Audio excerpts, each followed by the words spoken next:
Tahu tak ni apa? Ini namanya mandai.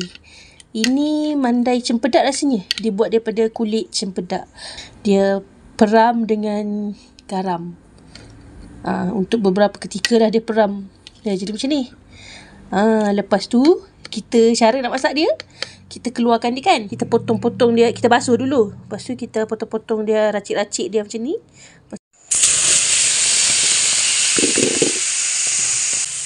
Mandai ni kan, kita letak dalam kuali. Tak payah letak minyak. Dia ada apa? Air dia keluar dulu.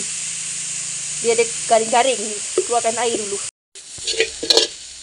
Kuali kita akan hanyut sikit lah. Kita nak bagi. Kita bubur minyak.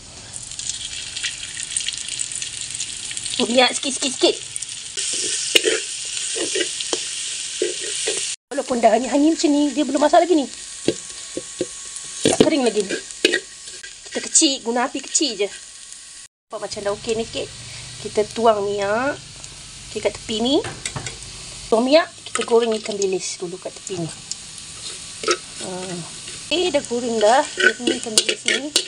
Masukkan cili dengan bawang putih dengan cili kering ni. Masuk dalam.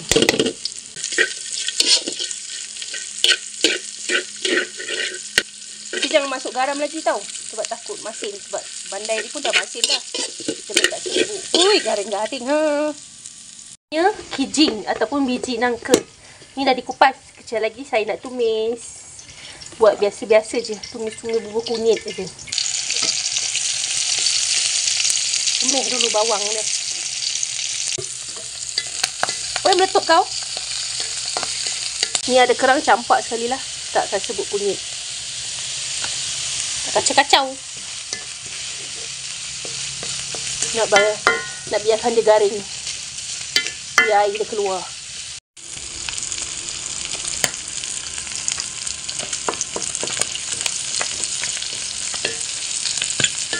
Mandai kita sudah siap. Ini pakai kulit cempedak. Ni saya punya biji nangka dah siap juga. Nak mencekik lah kejap lagi ni.